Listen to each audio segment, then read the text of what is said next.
Welcome back, ladies and gentlemen, to another episode of BSing Sports. I am your host today, Ryan. Here with me, as always, we have Bill and Tim. Fellas, how we doing? Good. How you doing? I'm doing fantastic, man. We're here to talk some Phillies baseball, but first, we're actually here to thank Orphan Rivers for that fantastic intro music. As always, greatly appreciated that. Let me start out by saying, as the host, before we get into our very opinionated, selves, that the Phillies had a fantastic season. So hats off to those guys. To get to the World Series is not easy. Only two teams can do it every year, and it just happened to be, the Phillies being one of those teams. Unfortunately, it didn't end the way that we all wanted it to, but that such is life. Sometimes you fall, you got to get back up. Yeah, definitely. Oh, damn, Tim, you're loud. We do have a couple different topics that we want to cover. So we're going to jump right into it. So since we're doing a season review, we're going to start from the beginning. Kyle Schwarber, Nick Castellanos signed in the offseason, both very lucrative contracts for the Phillies. Obviously, that had established a win now intention. So, Bill, thank you. Don't touch my banners, please. So I'll start with Timmy. You started it. I figured you wanted it up there. So, Timmy, what was your expectation? Because you weren't on the preseason expectation show, what was your expectation going back to March and the April timeframe, if you can remember that far back? Yeah, sort of, kind of. When Kyle Schwarber signed, I thought, oh, man, a big guy to hit home runs for us, and he did all year long, which is great. Nick Castellanos signed to be a DH, and he ended up playing right field every day when Bryce Harper got hurt, and that, I think, affected his bat in the long run, in my opinion. But he still makes $20 million a year, and he needed to pick up the slack, and he couldn't get it started. So hopefully that changes next year, but who knows, man. Okay, bit of a tough take there for Kyle Schwarber. Any other takes on what you expected for the Phillies, going into this past season? I mean, did you see them as a playoff team? Huh? Did you see them as a playoff team? Yes, I did. Okay. I absolutely did, right off the bat. I was hoping they'd make it to the top wild card spot, but they couldn't because at the mid-season, at the end they always have a collapse in September for some reason. We haven't figured that one out yet as Philly fans. But like I said, when Bryce Harper went down, Nick Castellanos needed to step up, and he gets couldn't with the bat. He made great plays in the outfield, but with the bat, he couldn't do it. I think he batted .230 for the whole year. He batted .263. I was way off. We'll get into how Bryce Harper's injury is a whole topic in of itself. So we'll get in that specifically. I'm just asking right now what your opinion was. So Bill, we'll move on to you. I know that you were on the preseason prediction show. So I think you had them at 89 wins and I had them at 88, and I think they finished with 87. So we were right around the ballpark there. We said that they'd finish with 89 wins. We thought that they'd be second in the division behind the Braves. We picked them to win, actually. Huh? We both picked them to win. At 89 and 87? Yeah, 88, yeah. Whew. Okay. Yeah. Well, we were wrong there. They finished third in the division. However, it doesn't matter because obviously they're the team that goes to the World Series. Yes, I thought they were a playoff team. We discussed how we thought they were a playoff team. The additions of Castellanos and obviously Schwarber, we thought were going to have huge impacts. One of them did, the other one not so much. We couldn't have predicted Bryce Harper going down with a broken finger or even his elbow keeping him out of the field. But we thought that they were going to be the cream of the crop in the East. And I mean, long term, we were right. Long term, they knock out the Braves. Somebody else knocked out the Mets. They're the cream of the crop in the East. But they performed right around where I thought they would. I thought Nola, I think we had a conversation about it. Nola would have somewhere around a 3.2, 3.3 ERA. I think he finished with a 3.41. Wheeler, we said, was going to be sub 3 for most of the season, but still finish around 3. I think he did. And we said the bullpen was going to be better. It was. The bullpen was better after Rob Thompson took over. And overall, I think the team performed as well as I thought they would. The World Series was a surprise. I did not have them going to the World Series. The Dodgers are a powerhouse. We knew the Padres were going to make additions. there were just other teams that when you looked at it this season were better than the Phillies, even on paper, regardless of the additions that the Phillies did in the offseason. But again, that's why you play the game. That's right. You get in. We talk about it all the time. Get in, see what happens. Any given day. Yep, it's all about who's hot at the right time, and the Phillies were certainly hot at the right time. So June rolls around, beginning of June. Phillies are 21-29. They fire Joe Girardi. Rob Thompson takes over. At this point in time, Bill, I'll start with you since I started with Tim last topic. What was your reaction at this point in time when the Phils were 8 games below 500 and fired Girardi coming off of a win? We are wasting Bryce Harper's prime of his career. That's how I felt at that time. I think you and I had a show and we talked about it with Jake a little bit right before Timmy started joining us regularly. And we flat out said that, like, all right, now, we've got an interim manager. We got to start doing research on our next manager. Bryce Harper gets another year older. He just come off of that wonderful MVP season. He's having another MVP season, and we're just wasting it. So that's how I felt at the time. Yeah, he was hitting 318 when he went down. So, Tim, same question to you. 8 games below 500. Joe Girardi's taking this team nowhere. He gets fired. Little known, Rob Thompson takes over. What is your thought at that point in time? Well, when Girardi got fired, I said about time. It should have happened a couple games beforehand, especially when they were on like an 8-game losing streak. It should have happened beginning of that, in my opinion. But with Thompson coming over, I said, all right, well, he knows the team already. He was there with Girardi. He knows how to run the team. He was there with the Yankees when he won the 2009 World Series against the Phillies, unfortunately. And I didn't expect them to make the playoffs when Thompson took over. Yeah, I think that was a far-fetched thought for a lot of people. Can't talk. But so I kind of had the same thought as you, Tim. I was like, okay, well, Rob Thompson's new. It's different. We'll see if it can reinvigorate the team, but I did not expect them to make the playoffs at this point in time. And then I really didn't expect them to make the playoffs when Harper goes down. June 25th in a Phillies 4-2 victory against the Padres, Blake Snell hits Bryce Harper right on the hand with a 97-mile-an-hour fastball. Breaks his thumb. He's out 53 games. Tim, what was your reaction here? Man, I thought our season was over. The way everyone else was playing around Bryce Harper wasn't too well at the time. Yeah, you got June Schwarber, but that's about it in June at that. But yeah, they were on like a win streak at that time, I think, in June when Thompson took over when he broke his hand. I think like an 8-game win streak, if I'm not mistaken. They started out, I think, 8-0 under Rob Thompson. Yeah, and then Bryce Harper breaks his hand, and I thought everything was going to go downhill right after that. Injuries, not shutouts innings from the Phillies, like shutout games, couldn't get a hit. I thought a lot of bad things were going to go down, and it didn't, fortunately for us. Yeah, Bill, so at this point in time, the Phils get a little bit of momentum. Thompson has his team heading in the right direction. Harper goes down. What are you thinking to yourself? Survive. You started looking like the team we thought you were going to be in the regular season to start the season. It obviously took some time. Girardi getting fired was a big deal. Like I said, Thompson was utilizing the bullpen a lot better than Girardi had even imagined. So survive, because at the time Segura was out too. We were saying if we could get Harper and Segura back, and we were still in the running, we had a shot to make the playoffs, and lo and behold, we did. But my first emotion was, that really sucks for Harper because he could have been a back-to-back MVP. That's how he was playing. He was hitting 318 at the time he broke his thumb. And B, for the Phillies as an organization, it was who's going to step up and just survive. Yep. Tim, did I already touch on? I already went to you for this one. Yeah.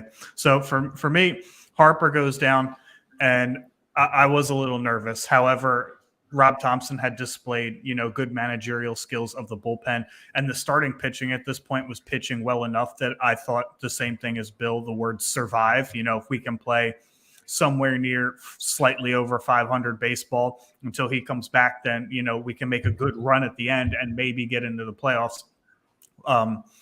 However, the Hats, have to go off to the starting pitching and the bullpen. They were fantastic for a majority of the season until September, which is another topic. We'll get into September here in a second.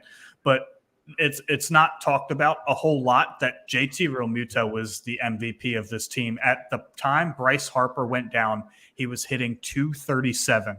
And he finished the year hitting 276. He didn't do that by blinking his eye. As soon as Bryce Harper went down, he was like, I have to get to work. And he put the team on his back. He started playing better baseball because if you remember, JT Realmuto wasn't even playing fantastic defense. He had quite a few, unreal Muto-like-esque errors in the beginning of the season as well. So for JT to step up the way that he did, he played a huge role in the Phillies continuing to win baseball games as Bryce Harper was recovering from his injury. So JT Realmuto, to me, is the MVP of the team for the season. What are your thoughts? I know it's not a topic, but do you guys have any, selections for team MVP this year? No, I definitely agree with you, man. I think JT definitely stepped up when he needed to be. I think the next at bat he had against Snell, he had a 2-1 bomb, if I'm not mistaken. But yeah, JT stepped it up in all different areas: his batting average, home runs, doubles, defense, everything. So yeah, I think JT wins the MVP for the Phillies this year. Yeah, for sure. Bill? Yeah, I would agree that JT was one of the MVPs for this season. You don't get there without 26 home runs in 40 games from Schwarber. You just don't. So that's got to be talked about a little bit. Bohm has at what was it, August to remember. Like, they did it as a unit. If I had to point at one person and say, yeah, he's the reason they were able to maintain the path, sure, I would definitely go with JT. But I'm not diminishing anything that the other guys did. I mean, Bohm is still really young, and for him to have the August that he had, that's extremely good. A great sign for the Phillies. I'm not trying to take away from anything anybody else did. And for a while there, I mean, the Phillies bullpen looked like they were going to be the heroes. Every fifth day was a bullpen game, and they were going out there and doing the job. However, you could look to June and say Schwarber. You could look to August and say Bohm. I think July was Hoskins' month. Mm-hmm. But through those 3 months, who else was there? JT was there in June. JT was there in July. JT was there in August. So for me, because he was consistently stepping up time and time again through those three, the 53 plus games that Bryce Harper was out, to me, that deserves him the most valuable player. And then, Bryce Harper comes back and we roll into the month of September, where the Phillies started the month off by getting swept by the Giants and finishing an abysmal 12-15 in the month of September. Guys, I mean, we were all on the edge of our seats. We didn't think that the Phillies even wanted to be in the playoffs. So, Bill, the whole month of September, I mean, what was going through your head? Like, this team just didn't want to be in. Fortunately for the Phillies, the Brewers didn't want to be in it either. I mean, you're looking at the standings every day, and the Phillies lost again. You go to the scoreboard, Brewers are losing. Like, for me, it was like, one of you have to decide that you want to play baseball in October, or further into October, because obviously the season lasted a little bit longer. And neither team looked like they wanted to do it. Even in the last series, Aaron Nola pitches a gem, they clinch against Houston in Houston. They come out and they get blown out in back-to-back games. I know a lot of people are like, oh, well, it's because they didn't have to win anymore. They were resting guys. I get that. Houston was resting guys, and you were still getting blown out. The series before that, you had the opportunity to take a couple of games from the Braves. Nothing. Series before that, had an opportunity to take a couple games from somebody else. Didn't do that. September is a concern for the Philadelphia Phillies. And now it's not something that's just like, oh, hey, we're here. But ever since 2011, when they decided to win 102 games, the Phillies can't win in September. They don't have a winning record a single season in September since then. Something that needs to be fixed. But yeah, in September, I thought to myself, it's really lucky that the Brewers also don't want to play playoff baseball. Tim, did you have something similar, or did you have something different to add? And Bill definitely took the words out of my mouth about the Brewers not wanting to win either. But I got a question for you, Vine. How can the Phillies fix the September meltdown?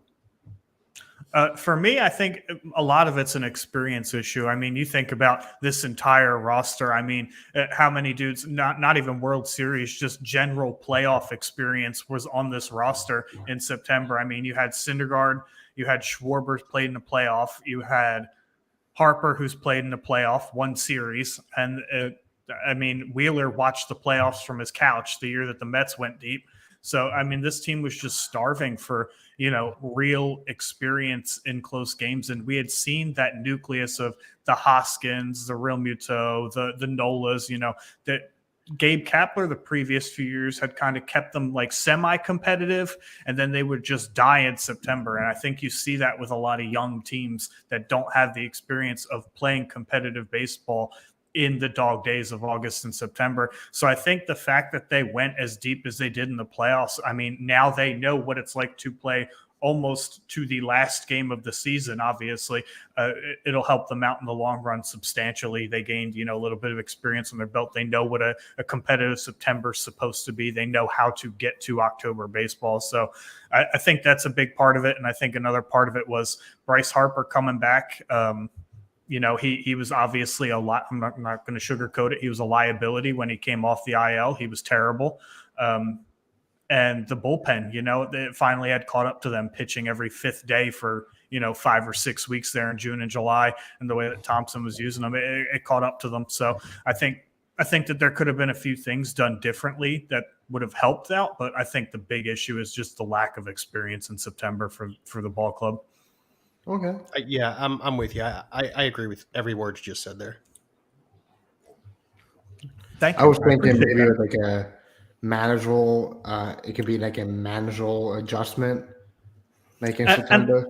Yeah, and I think using the bullpen the way and now granted, you can't really blame Thompson for it. Like we all kind of, we touched on it here and there throughout the season. The three of us, we were kind of like, we need to keep an eye on this because the bullpen's being used every fifth day, an awful lot right now, and it's going to catch up. And it did. I mean, the bullpen ERA absolutely exploded in September. So if you look at the overall stats for the Phillies pitching staff, I think that their bullpen ERA won't show how good that they actually pitched given the circumstances that they had to throw in.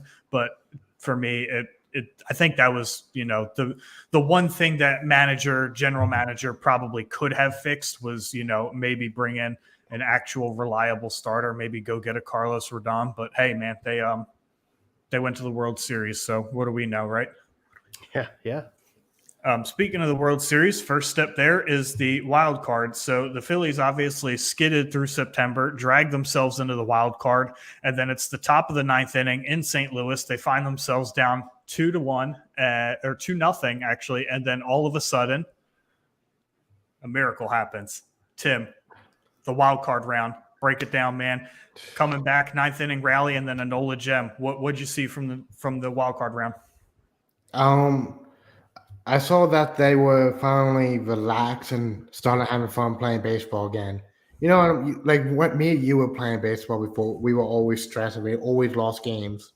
But when your dad told us to relax, have fun, we started winning games nonstop. And I think that's what a big part about baseball is: get to relax and have fun.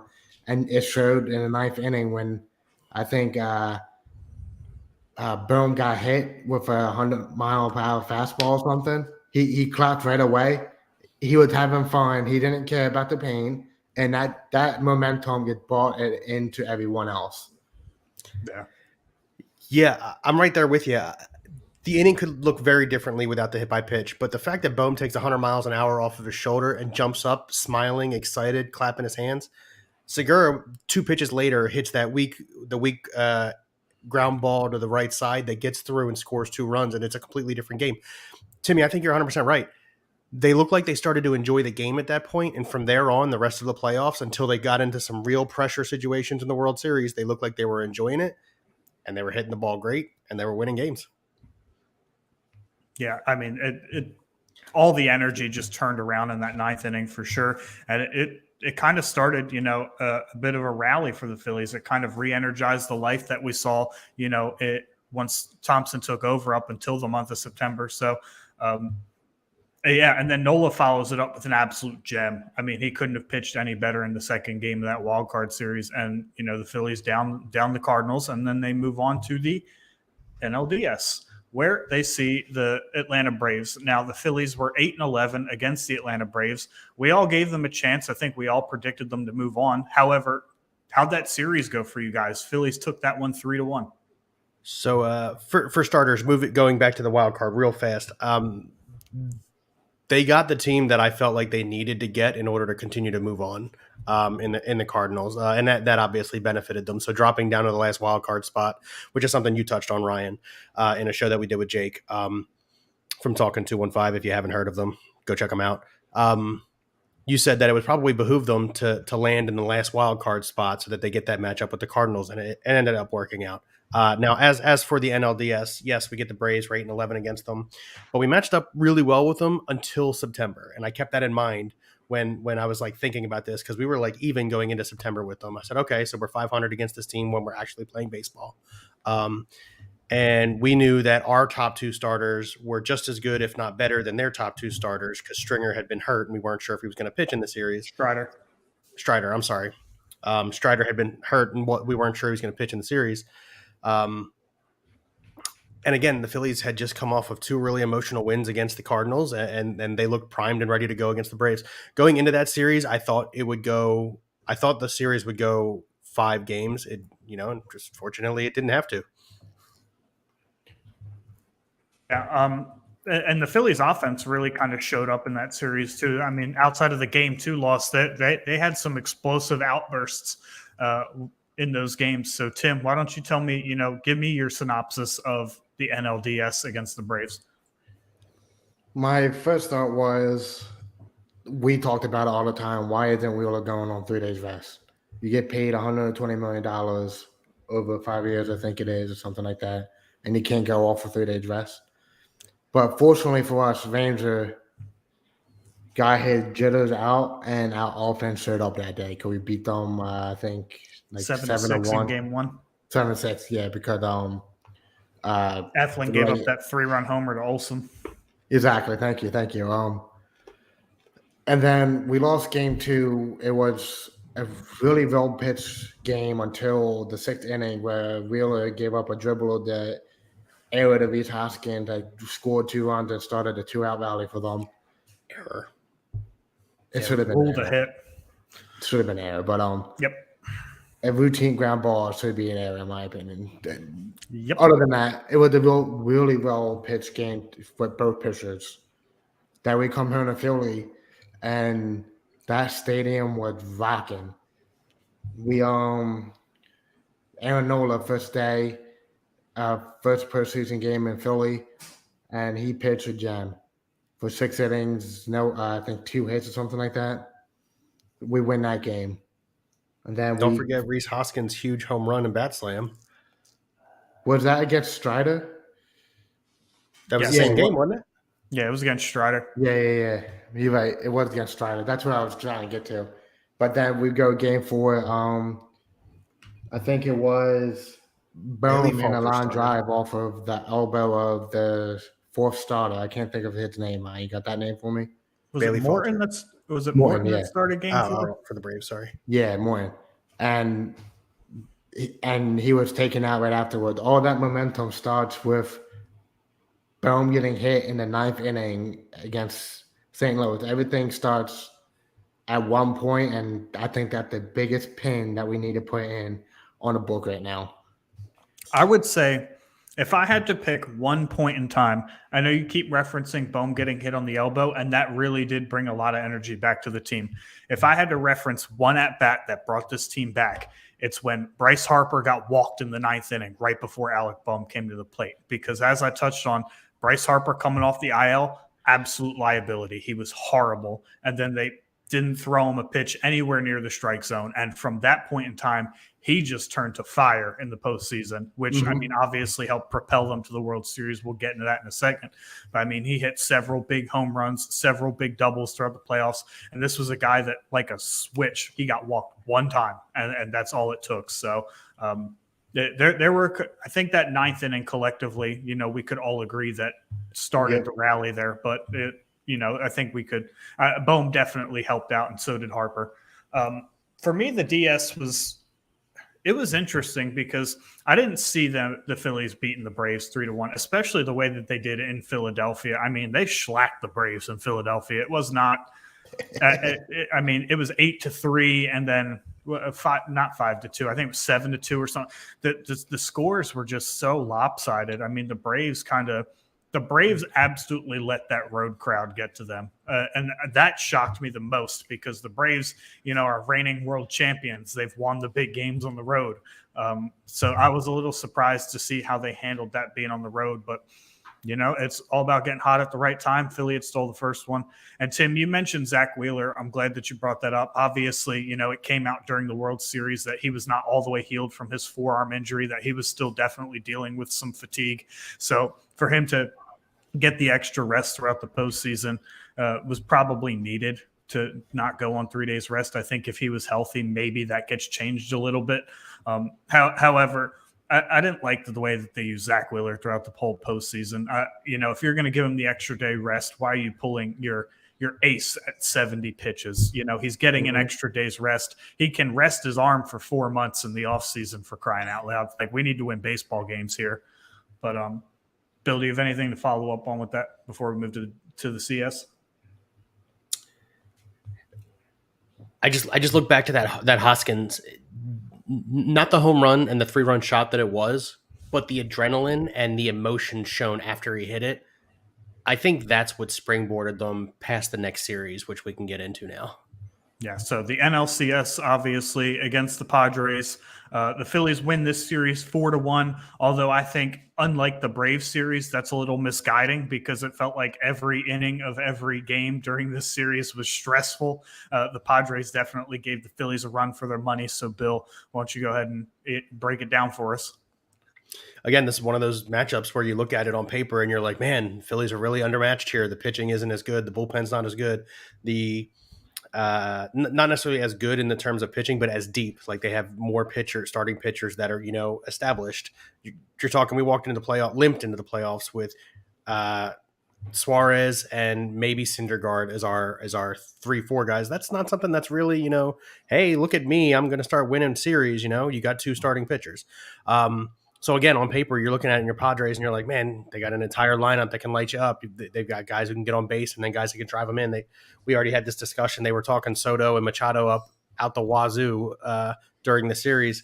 And it was Harper. huge. And that's correct. They were also talking Harper up. The biggest thing is just like we did for the Braves, take game 1, right? You talk about it all the time.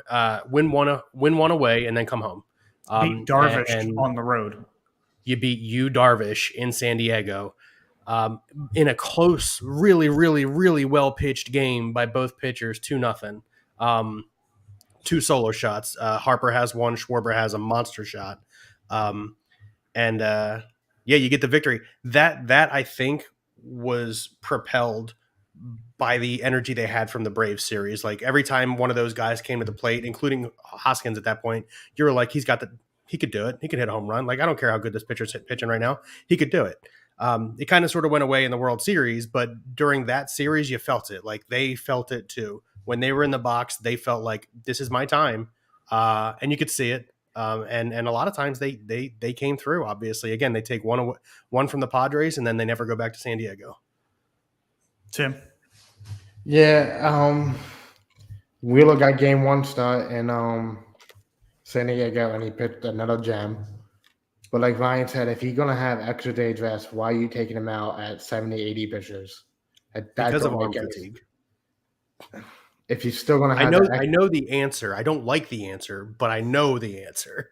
All right. Well, game 2, Nola pitched 4 1/3 inning against his brother, Nola.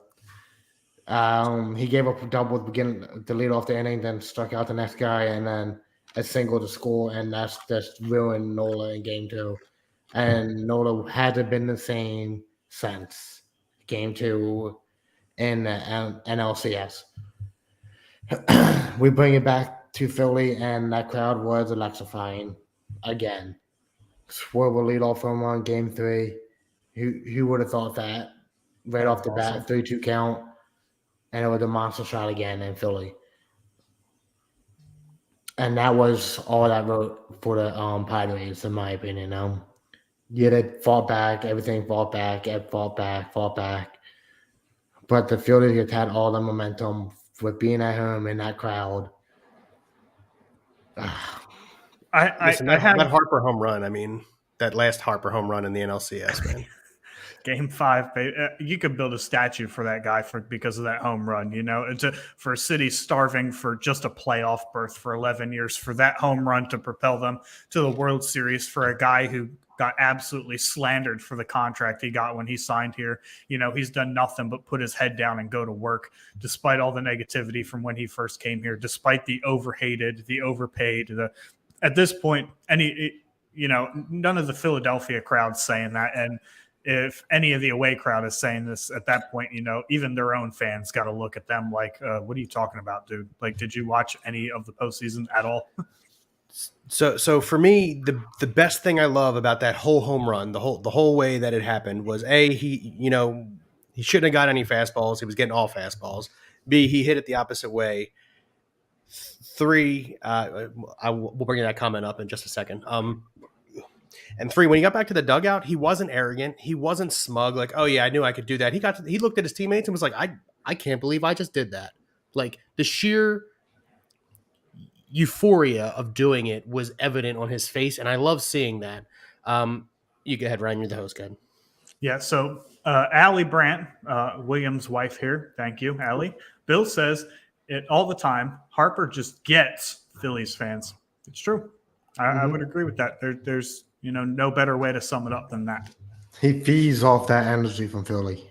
Yep, and Philly, he's not Nick Foles enshrined in Philly yet because ultimately they didn't win a World Series. However, I don't think Bryce Harper is going to have to worry about buying another meal out in public for the rest of his life.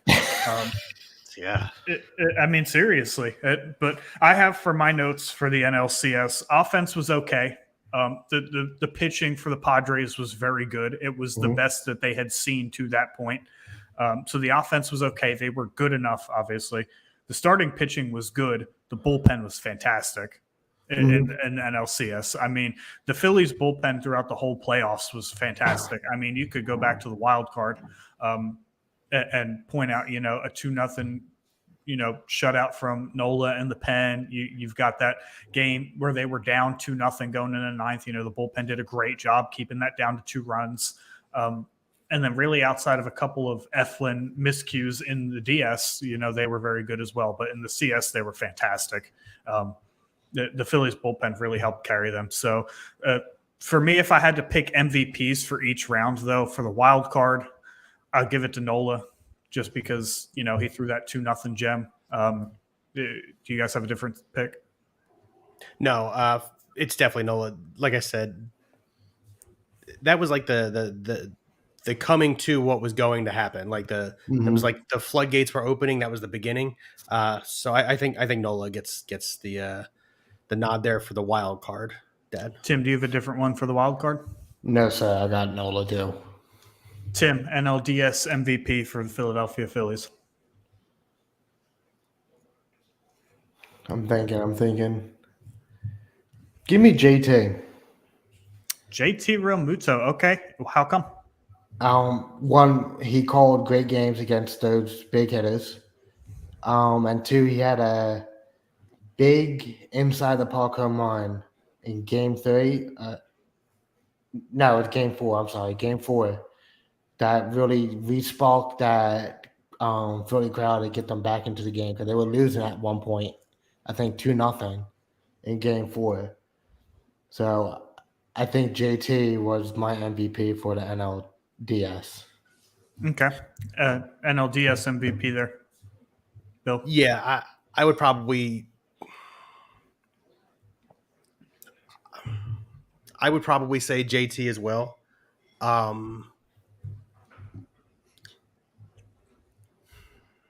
Yeah, I'd go JT. The inside the park home run. I mean, that first of all, that's amazing for a catcher to do in and of itself, and he did it, and it looked like he did it easy.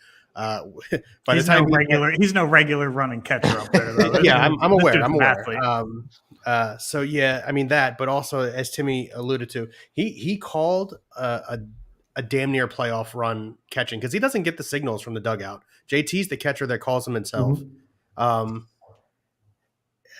So yeah, for the NLDS, I probably lean towards JT, but I could also flex back on that and say Nola.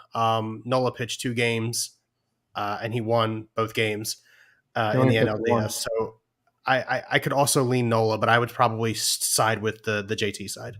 Nola only pitched 1 game in the No, NLDS.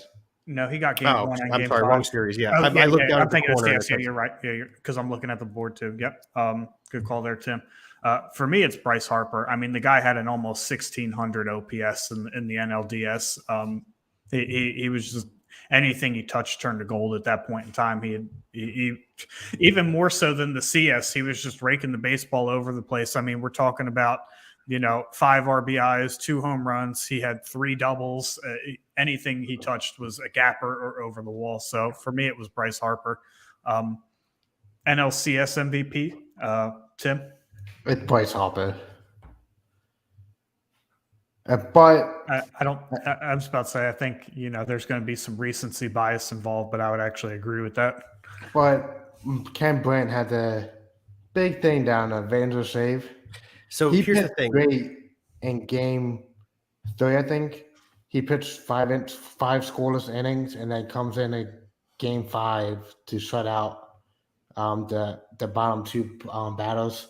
It was a bunt pitch straight back to him, and then a pop out from Nola's brother. So I think Razor could make a case, but it's definitely Bryce Harper though. Bill? I'd like to go back to the wild card. I know it sounds weird to say, but Nick Castellanos could almost get an MVP nod from me for the way he played in that second game.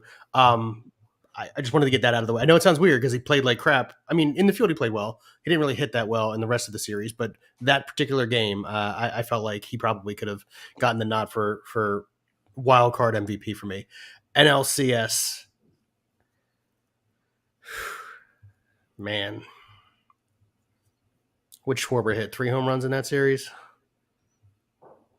Rhys Hoskins hit 4.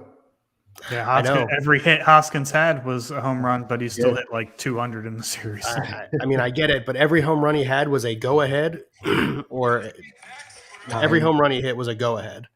So I would almost, man, the last home run, Harper, absolutely phenomenal, wonderful, great. The 1-0 home run that he hit against Darvish in game 1, also great. I think I'm going to lean towards Hoskins and his 4 home runs, NLCS MVP. I thought about it when they gave Harper the MVP of the NLCS, and I was like, I get it. His batting average was higher. He drove in the same amount of runs, but the momentum swing of Hoskins' home runs, I think, were bigger for me. So NLCS, I probably lean Hoskins. For me, it was Kyle Schwarber. He hit 400 in the CS, and we're talking an OBP close to 600, and he slugged 1,000. I mean, he had 3 home runs in of itself. Unfortunately for him, he's the leadoff hitter, so he doesn't get a lot of RBIs. However, this is a dude that walked twice as much as he struck out in the CS, on top of 6 doubles. So, I mean, he went what, 6 or what did he go? He went 6 for 15 with half of them being home runs. So for me, it was Schwarber. Although Hoskins did absolutely have some big moments in that CS.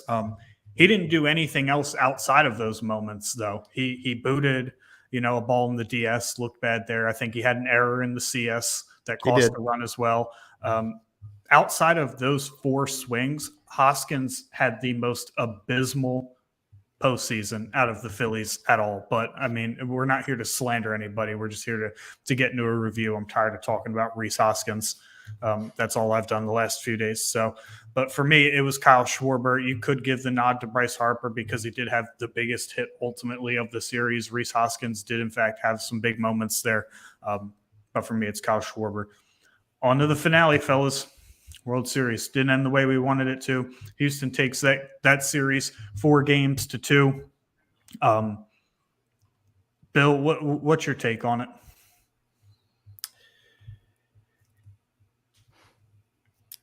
Sad. No, listen, I know we had a show and we talked about it and we all bet and we thought that the Phillies were going to win. But I think we were just riding the high of what had happened in the first 3 series with the Phillies. If we had sat back and made like actual educated guesses and decisions, I think we would look at it completely differently. But hindsight's 2020, right? And we weren't matched up pitching in the starting rotation or the bullpen, and that alone is what ended up gashing us. We pitched pretty well against them. However, they had more good pitching, and it ended up biting us in the back end. Do you remember the debate you and I got in after game 1 about that? Yeah. It was a good one. I mean, but real quick, Tom McCarthy checks in. He says, "What's up, guys? Sorry the Phillies couldn't send Houston home." Yeah, we're sorry too, Tom. But thanks for checking in. Thanks for watching. Yeah, I mean, you're talking the Astros' 4th starting pitcher threw a no-hitter against us, so the bats did go cold. But I think what happened is teams get really hot for like a window, and then the window closes, and you hope at the end of that window you've won a championship. And for the Phillies, it didn't happen. It ended after Game 3 of the World Series when they hit 5 home runs, scored 7 runs, and then they just literally, you're talking 2 runs the rest of the way from there. They just couldn't get it going, and it's unfortunate, and it sucks. But on paper, this is another team that was definitely better than the Phillies, and not like the Padres, the Braves. The Astros are definitely better than the Philadelphia Phillies. They're younger, they're faster. Where did you hear that before? You. They're younger, they're fast. That's going to be a good team for a long time. I know Verlander's going to retire here in the next 3 years, and that's even a question mark because the man had a 1.97 ERA in the regular season. Like, he's a free agent, by the way.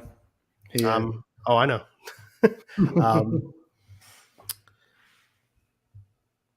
Look, we took two games from the best team in baseball over the last 5 years, let's call it. They've been one of the 2 best teams in baseball for the last 5 years. We took 2 games in the World Series from them, one of them in Houston. I'm damn proud. Look, I want to kind of cut in before I let Tim give his take on the World Series. Cheating scandal aside, that shit was 5 years ago. People, let's move on. Like, let's be a little bit honest. Like, I don't like the players that were involved any more than anybody else does, but let's be honest, that happened 5 years ago. There was no wires or cameras this World Series, and it showed. I don't think that going into the World Series, the Astros were hitting particularly well. They were actually lower in most major offensive categories than the Phillies, who also weren't hitting that well going into the World Series. But this, as you touched on, Bill, this is a damn good team. And this is a team that went from winning a World Series to and being a perennial World Series contender to having to do an absolute management overhaul. I mean, you think about A.J. Hinch had to get fired and suspended for a year. Jeff Lunau's out of baseball. He was their GM now. They had to do a complete overhaul. And Dusty Baker, took on the worst job in baseball at that point in time because every fan base was going to have it out for Houston. And he, stepped up to the plate and was like, I'll manage this team, knowing exactly what he was going to have to do to protect the guys that he stood up there and said, yeah, I'm going to manage. So for him to take that position and then 3 years later, win a World Series, his first as a manager, good on Dusty Baker and good for the Houston Astros, because as much slack as everybody gives them in the baseball world, rightfully so, that to face all that adversity and then come back from it and win a World Series, especially for guys like Bregman and Altuve, who were very heavily criticized for not only the way that they cheated, but their lack of apology afterwards. To me, I think that that's good on the Astros. Did they earn my respect back as players? Absolutely not. To me, anybody that disgraces the game in that manner, that early in their career, it's kind of like, okay, well, you're kind of a POS for the rest of the life. But it shows they're resilient. They're a good ball club even when they don't cheat. My turn. We actually have a comment real quick. Sorry, Tim. We'll get to you in a second. But Parker says, I'm a Louisiana fan, LSU team. So he's definitely a Nola and Bregman guy. And I want to like the Astros because they're close to Nola and they have Bregman, but I feel like I'd be bandwagoning. I don't know much about baseball teams. Who else would I root for? In that area, look, and then he brings up cheating as another reason not to root for them. Look, Parker, if you weren't, an Astros fan 5 years ago, I wouldn't even worry about it at this point. Like, people just need to let that stuff go at this point. they can play out the rest of their careers, and then we'll let the Hall of Fame voters decide what to do with them. But if you want to root for the Astros because they have Bregman, go for it. But don't forget, Aaron Nola was an LSU guy too, and he's a Philly. So just saying. That is correct. No, listen, look, I live in Florida. Ryan lives in South Carolina. Like you don't have to live near the team that you're rooting for. Yeah, I mean, you want to be a Braves fan? Be a Braves fan. Yeah, like it doesn't. He says I live in Atlanta, so I could be a Braves fan. You know what? I respect the Braves. I think Alex Anthopoulos is probably the best general manager in baseball. I mean, look at the contracts that they're signing these young core talent guys to for pennies on the dollar. What I recommend for you, Parker, and I know it sounds ridiculous because I'm in my 30s, pick a team and then like go die hard for that team so you can understand the emotion that we felt during the World Series. Doesn't matter if it's a good team or not. Just go die hard for them. Like absolutely love them, adore them. Let it ruin your mood when they lose. Just feel the emotion, okay? That's the best thing in the world. It really is. Just having that much gusto for one thing feels good. Yeah, look, the Phillies lost, but we're sitting here talking about it in a happy light. Like passionate. Yeah, I'll never tell anybody that they should root against the Phillies. So if you're looking for a team to root for, the Phillies, but the Braves are a very well-run organization. If you decide to root for them, they're going to have a lot of success for a long time. So that's a team that you could definitely get behind too. Tim, I know it's been like 5 minutes. I don't know if you forgot about the World Series in that point in time. So why don't you go ahead and give us your take on the World Series? Man, that was kind of rough, man. 5 minutes. Who won the World Series again? Listen, game one, it was Justin Verlander against Aaron Nola. Justin Verlander no-hit us through 3 innings. And then it all started with a Reed Hoskins bloop single. And that sparked everything through the lineup and to get us to tie game 5-5 going into the 6th inning, I think, something like that. And then JT hit the solo shot in the 10th. Our bullpen pitched amazing to shut out that offense. Again, exactly. Again. But I sent this in the text to you guys, I think, and to the old man. Alvarado faced the number 3 hitter, Alvarez, thank you. 5 times in that playoff series. 5 times in 6 days. He's not going to win every battle. And Jordan's better against lefties than he is righties. Exactly. He's not going to win every battle. Alvarez had him 4 out of 5 times. I take that. Unfortunately, it was a big home run in the 5th game that ultimately won them the game. It is what it is. He still pitched amazing throughout the World Series, throughout the whole playoffs. That bullpen pitched amazing throughout the whole playoffs. You can't take that away from him. My big thing is, why are we taking starters out again at 60, 70, 80 pitches in the World Series when you have 4 months coming off? Look, you can probably sell me on taking Wheeler out early in the previous series due to the circumstances. Like one of them was game 1, if you end up losing that game, so be it. There's other games. This is a do or die game to a guy that you wrote a 9-figure check to who was spinning an absolute gem.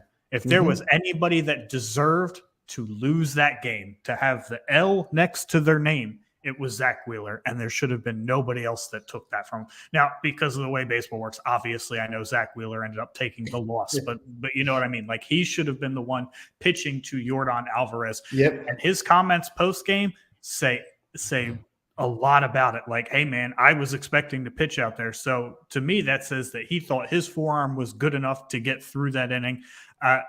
I would have rode or die with my ace there, So, but that's the way that Thompson was consistently managing throughout the World Series, and we talked about it that he had some weird strategies. At one point, we just said, "Screw it, we're going to ride this out, and we're just going to believe in Topper." But at this point, it's going to be scrutinized. It's going to be scrutinized forever. So, Tim, do you have any other takes on the World Series? No, we all knew the Astros were better than us. We all knew it. It's on paper. The reporters know it. The reporters said it a million times throughout the whole series. But another big thing is that Fox announcers need to be biased and not pick one side. And to me, it really proved to me that they were on the Astros side the whole time.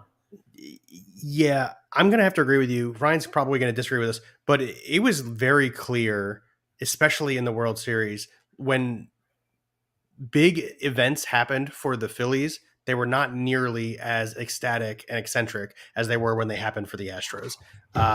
So I agree. There's got to be a little bit of bias there. You got to try a little bit harder for me. So yes, for me, Fox has got to do better. You're muted, Ryan. You're muted. You're muted. I will agree with you, but I think that there's a reason to it. When you break down the big, we'll go to Game 6, for example. Kyle Schwarber hits a home run to break a scoreless tie. I think Joe Davis sounded pretty excited. However, there was no real lead up to it. Whereas you look at Jordan's bomb, there was a single, and then there was another single, and then there's pressure. You got Alvarado coming to face Alvarez again. There was some lead up to it. There was some hype, and that home run was bigger than Kyle Schwarber's home run, making it a bigger moment. So it probably got Joe Davis more excited. So I think that while maybe there was a little bit of bias, I think the whole series says it all. The Astros' big moments were bigger than the Phillies' big moments, and that's probably why it sounded like that. Also, Bill, you mentioned that the number 4 pitcher got a no-hitter against us. Let's not act like he pitched 4 games and only gave up 1 run throughout the whole 4 games.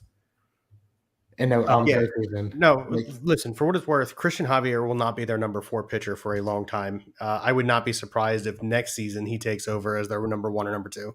But it just goes back to what I said. They were way deeper at pitcher than we were. So we were sending a bullpen game out, Noah Syndergaard versus Christian Javier.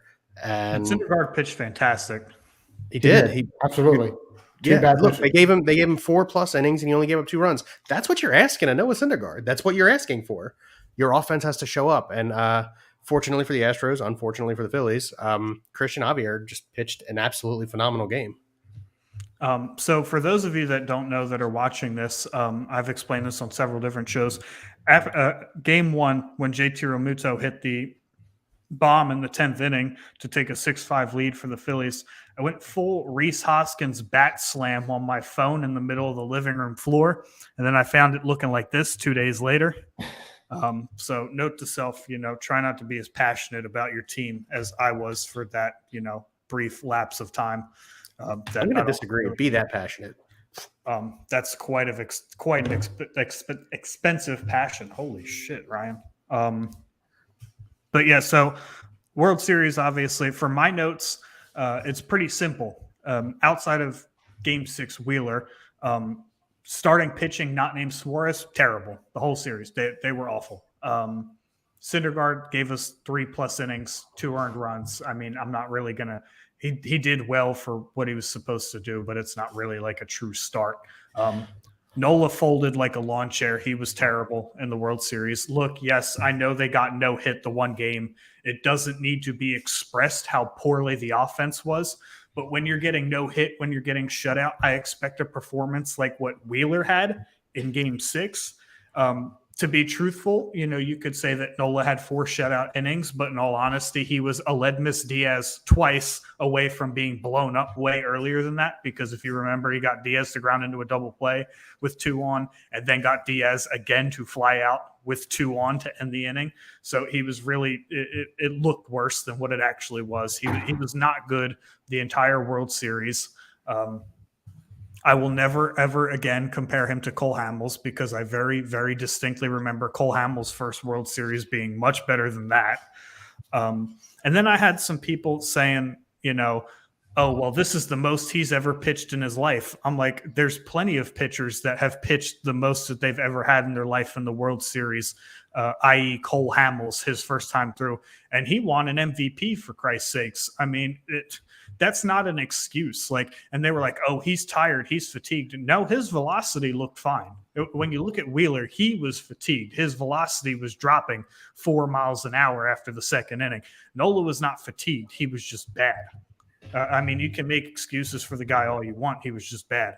The worst part about this World Series was bats not named Harper and Schwarber were absolutely lifeless. throughout the whole series, but specifically the combination of Rhys Hoskins, Nick Castellanos, and if he didn't bloop single in the ninth inning of Game 6, JT Romuto, they were 0 for 35 with 22 strikeouts in the last 3 games. Those are the 3 dudes surrounding Harper in the lineup. So when I say that Harper didn't have a bad World Series, I don't think he did.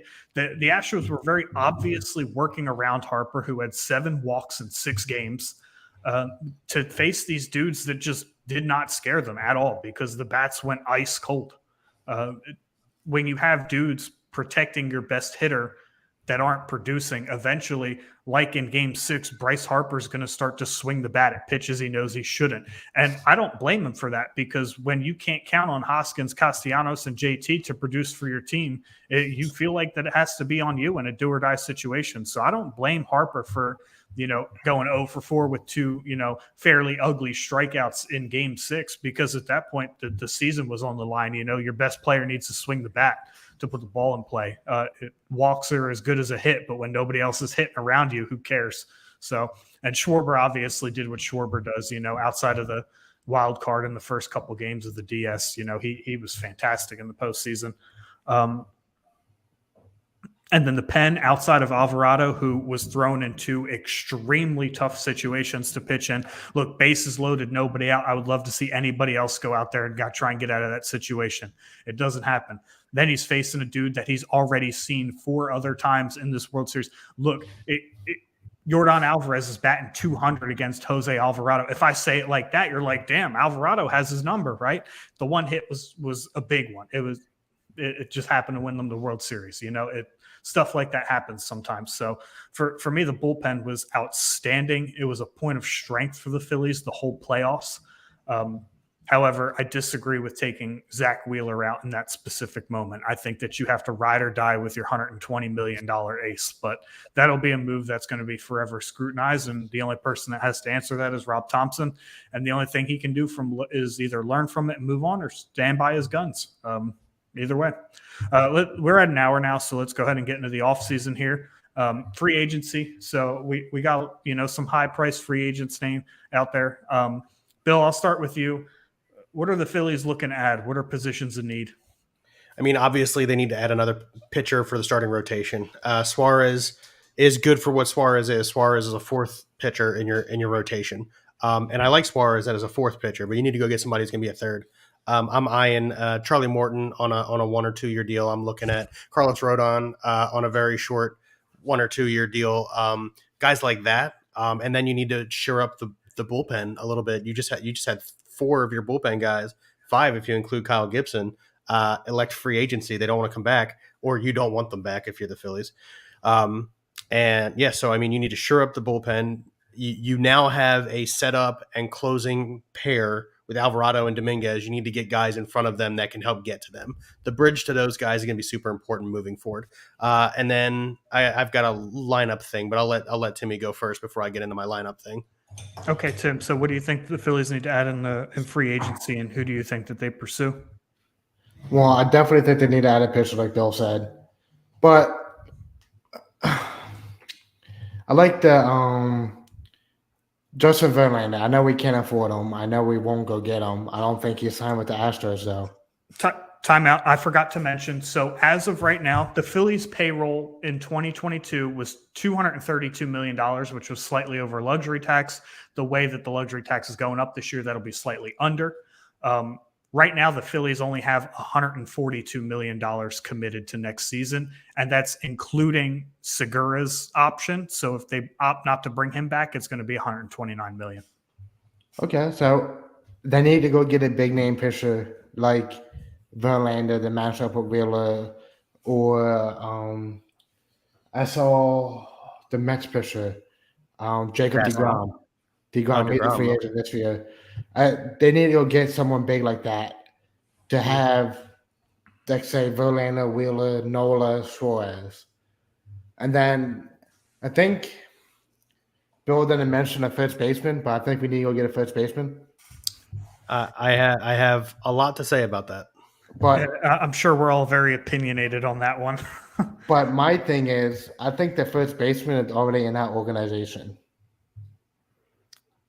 If you're thinking Derek Hall, I think you were sorely I'm mistaken. not thinking Derek Hall. Okay. I think he's thinking Alec Boehm. I am thinking Alec Boehm. Okay. I think you're wrong. I there, too. think I think they could sign Sosa for a third baseman because he's the better defensive third baseman. They need bats, though. They do need bats. They could go sign someone big for a third baseman. I don't know who's out there. I'm not going to not. Justin Turner's probably the only liable one. I mean, you got a bunch of role-playing guys or old dudes outside of Justin Turner, and even Turner's 38 years old at this point. So How about hear this one out? Trey Turner for a shortstop and move Stott to third base. I have an opinion on that. I have opinions on that. I have an opinion on that. Since you brought it up, we'll talk about that specifically. I'm not for that because 2 words, Scott Kingery. Okay. I think you give him Scott Kingery syndrome if you do that. Now, I don't think that Rob Thompson and Kevin Long are going to try and change Stott's swing the way Gabe Kapler tried to change Kingery's swing, but this whole jumping around from position to position, like, look, Stott's young. He played a fantastic shortstop. Would I love to have a guy like Trey Turner on this team? Absolutely, no question about it. However, in my opinion, I'll kind of tip my hand here. I don't think that they sign a stud shortstop in free agency. Like, would I love Turner here? Yes. If Stott's willing to move to third base, go write this dude a blank check and tell him to fill it out. But I don't think that happens. Okay. Neither do I. I also don't think Hoskins goes anywhere. You guys may not like it. Too. I would love to see him go, but I don't think he does either. Correct. Do I want him here? Not necessarily. I don't think he goes anywhere. So we have a first baseman, which leaves Boehm at third base. I think Segura is the one who walks. You move Stott to second base, and you get one of those 2 big names that are out there. One of them that's linked to the Phillies really hard, just opted out of his contract in Boston, Xander Bogaerts.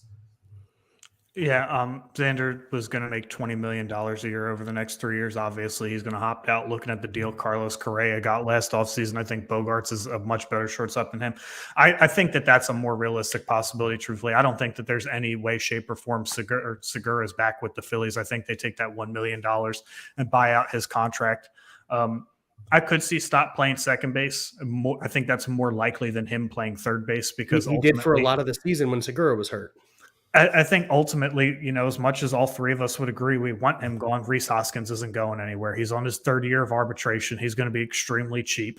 The only way that I could see him maybe walking is they lowball him on arbitration, and in the meantime, they're whispering in Jose Abreu's ear, hey, come play for the Phillies for a couple years because the White Sox aren't going to win a World Series, and we just went last year, and we need your help.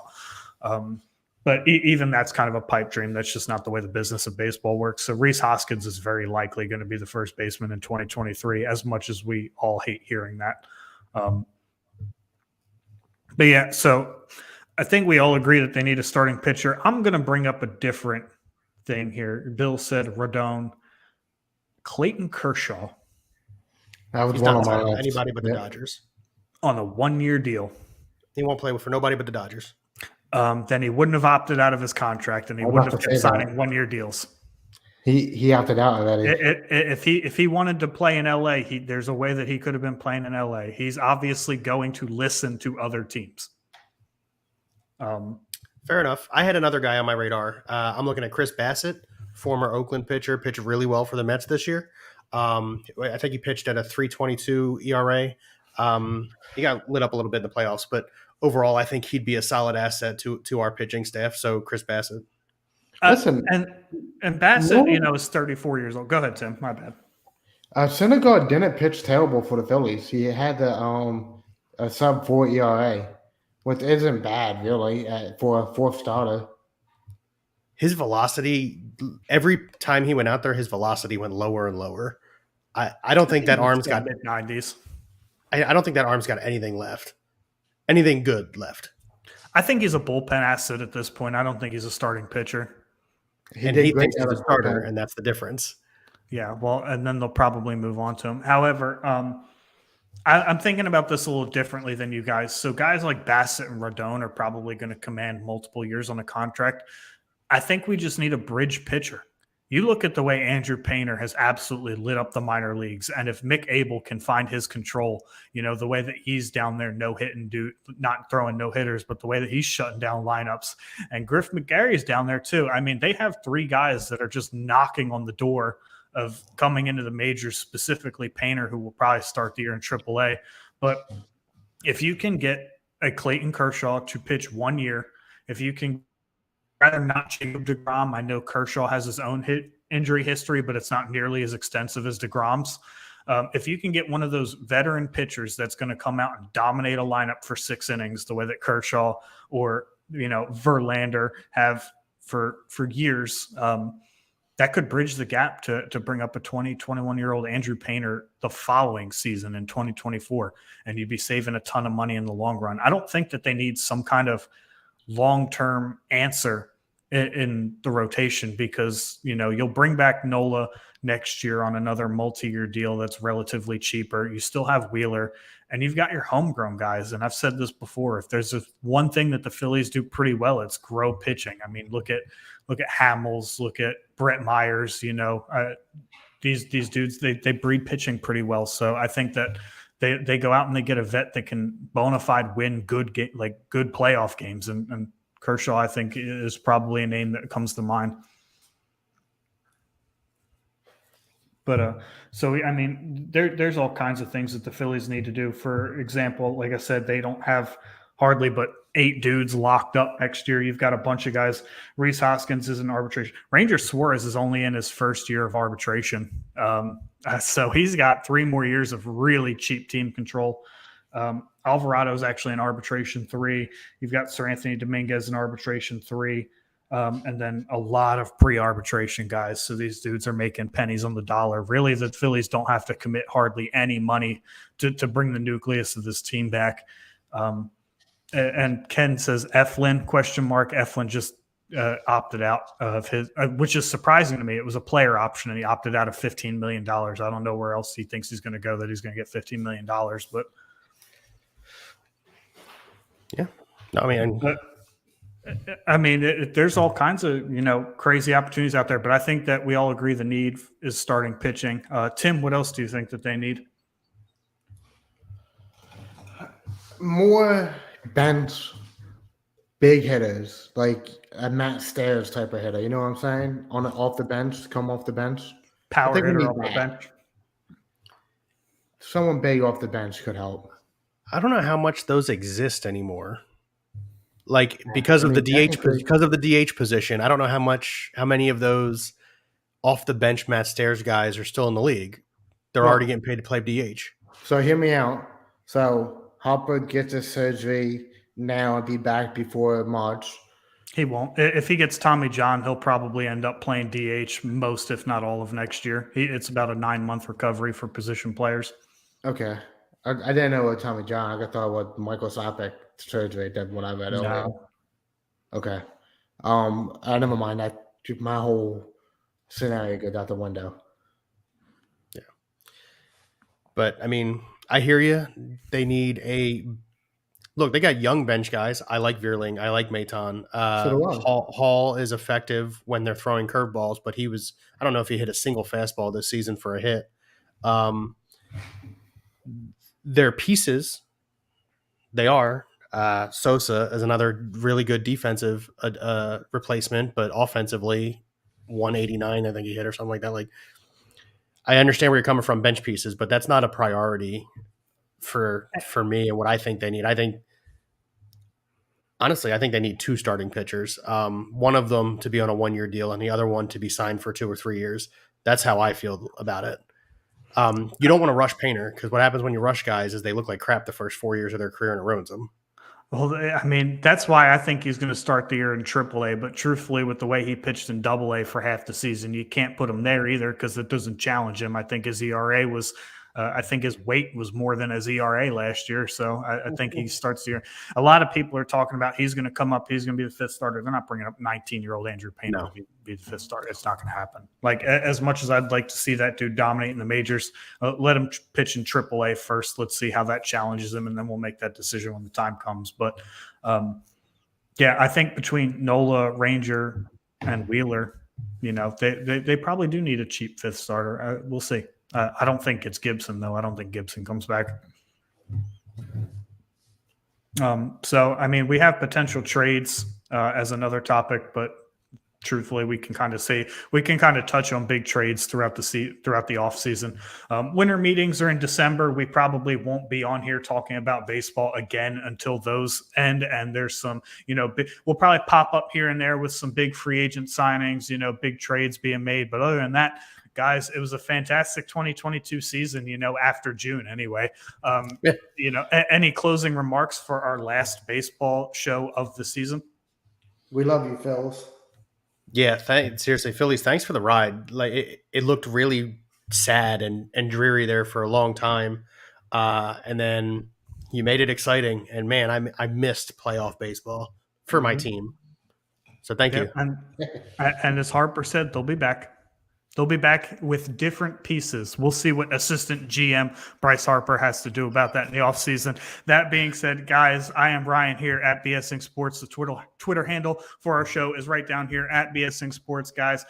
Please like, subscribe, share with your friends. We're so close to 100 subscribers on YouTube. If we can get there, we've got something special for you guys here at BSing Sports, where... Thanks for joining us here at BSing Sports, part of the BSing Network, where we do a little BS and we talk a whole lot of sports. Thanks and have a good night. Have a good night.